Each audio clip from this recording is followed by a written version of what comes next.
Ladies and gentlemen, this is Dolmany TV. I'm Tyson Olney, ready to take you through another Edmonton Oilers game review. After a second straight victory on the weekend, not quite how we had it planned, but ladies and gentlemen, we exact some extra time revenge against the Arizona Coyotes after they started our month.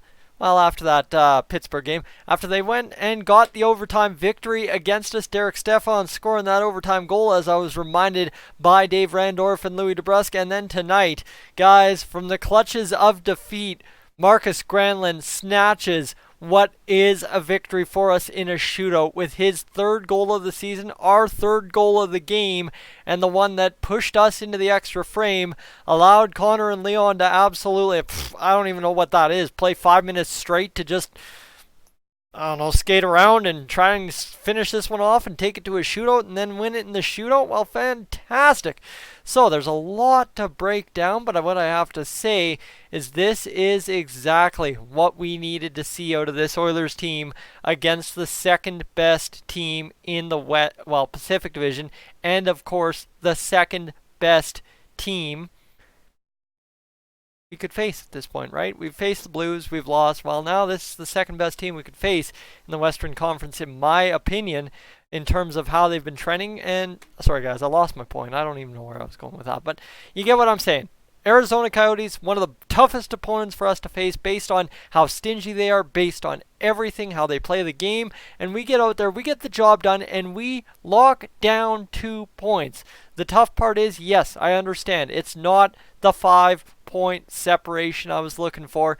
It is, it's tough, but it is indeed 4-point separation in the NHL standings for us as we get going into, well, we won't play again till Wednesday, so the standings will change a little bit by then, but we'll be good, we'll be dandy, and still more than likely be sitting in first place in the Pacific Division come game time against Colorado on Wednesday. Can you believe that? We've almost made it all the way out of October, still in first place in the Pacific Division. Or November. Whoop! In November. Craziness. Absolutely crazy. Alright, I've talked enough, guys. Right now what I'm going to do, you see the score. Thank you so much if you tuned in the live stream. Just want to give you a little shout out there. What I want you to do right now is take the next 12 minutes, whatever I take to rant about this one, hit that subscribe button. If you're so inclined to get notifications on your phone and computer, click the bell. That'll get you the notifications for when videos go live that much faster, like this one. And let's get to it, shall we, ladies and gentlemen? A 4-3 shootout final for our Edmonton Oilers tonight.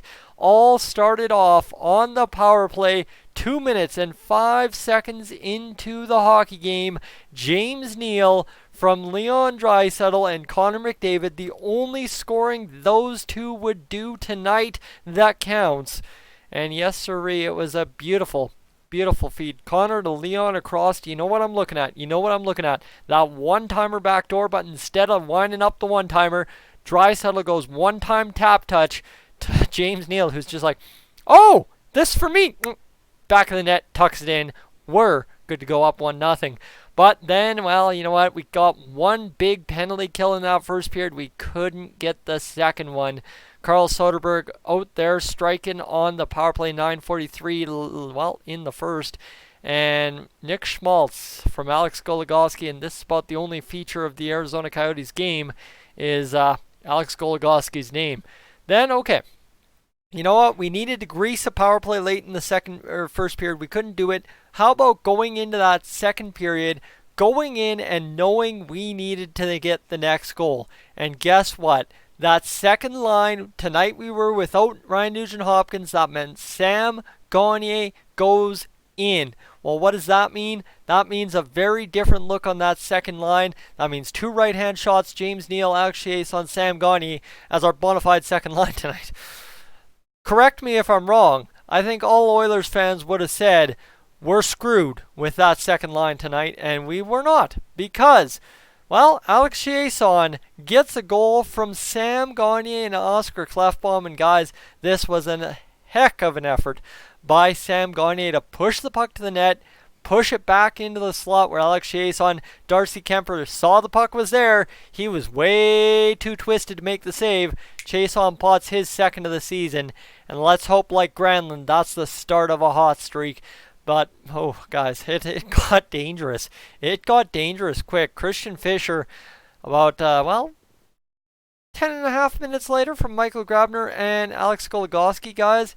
This was a tough one because the Oilers totally fell asleep defensively. This is where there should have been a penalty on Fischer for holding up McDavid. Sure, you can argue that, but we got the interference call on Max Pacioretty last night, so we're not going to get another interference call on McDavid for another week or two yet. So let's not get all up in a huff about game number 1 after getting one. Just saying. That's just my personal take on it after watching Connor McDavid play hockey for the Oilers for the past 4 years. Vinny Hinostroza then gets a goal, and that was a weird, wacky one. Nygaard way out of position in the crease with Koskinen, and somehow the puck squeezed through. And yeah, Alex Goligoski and Jacob Chychrun get the assists. Again, I said Goligoski was going to be a feature of my post game. Well, how about this? He had 3 assists tonight. The biggest scorer tonight for both teams was Alex Goligoski. And then, as I said, late in that third period, 6 minutes, 48 seconds to go. The clutches of defeat were right there. The Arizona Coyotes had us on the ropes. All they had to do was shut it down. Well, ladies and gentlemen, how about this? How sweet is this? Patrick Russell, who has been, working his tail off all season long, doing his best night in, night out to stay in the lineup, doing absolutely anything he can to earn a spot on this Oilers team every single game.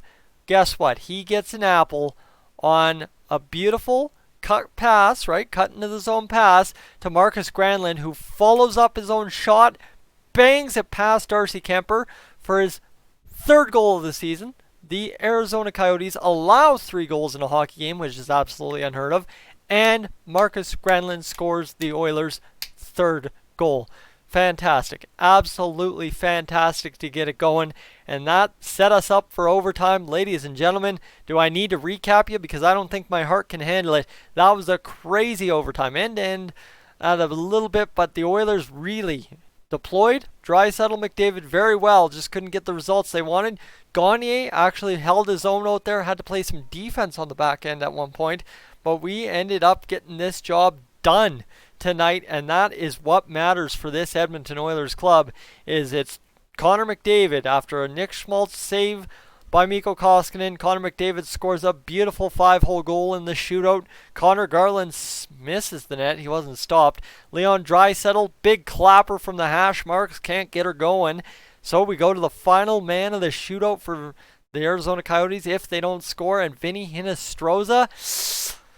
Yeah, no, not tonight on Mikko Koskinen. Not tonight at all. So that was huge to see. Let's break this down a little bit further, ladies and gentlemen. 37 shots on goal for the Edmonton Oilers over the Arizona Coyotes, 29. We had a I'd probably say season high in hits against the Vegas Golden Knights last night. Well, 19 hits to 18. The Oilers out-hit the Coyotes tonight. And as I said, early in that first period when we had a 5-3 face-off lead, I said there's no way the Oilers finish over 50% in the face-off dot. And they indeed finished just a tick below 50%, 28-29 the face-offs for the Arizona Coyotes, 29 for the Coyotes. Penalty minutes, well, that's factually incorrect there, Sportsnet. You gotta get things going here. But either which way, we were 1 for 1 on the power play tonight. Giveaways with 12-6 for the Oilers over the Coyotes. Yeah, that's not a stat you want to lead in. And same thing, you want to lead in the takeaway categories though. And that is where the Arizona Coyotes had an 11-6 advantage. 17-15 the block shots for the Oilers. But let's not kid ourselves. Haas, Archibald, you know what? Everybody in the defensive zone, blocking shots. It was a clutch go. And you know what? This Oilers team gutted out 2 points. Yeah, sure, you gave Arizona a point. That's dismal. All right, that's worst case scenario. Next to a loss is giving Arizona a point, but who am I to complain about 2 points for this Oilers team, which now has 35 points on the season? Woo! Yes, sirree, let's go. Because, ladies and gentlemen, that is 17.5 points per month so far with 2 games remaining. So if we go 39 points divided by 2, that's 19.5 points. If we go out there and run the table in the next 2 games against Colorado and Vancouver, we are 3-1-1 in our last 5 games. Fantastic weekend. We did what we had to do. It was an 8-point weekend, and we came up, technically speaking, within the division with 7 of them. And that is huge. Absolutely massive to see this Oilers team pull it off. And now we got the momentum, guys. Let's go ride this into Colorado, close off the road trip, and then, whoo, yeah, let's go kick some butt back-to-back against Vancouver, home and away. November 30th, December 1st. Guys, I'm Tyson, this Stolen TV. What I need to tell you before I head out of here, see, I'm getting ahead of myself because I didn't recap the night Mikko Koskinen had. What you need to know about him: 26 saves, 29 shots against, an .897 save percentage. That's okay. You know what? In a game we steal in a shootout, could have been worse. For Darcy Kuemper, a better night than Koskinen, but he gets the overtimes shootout loss category, the third one. Guys, I'm Tyson, the Stolen TV. Like I said, I am up on out of here.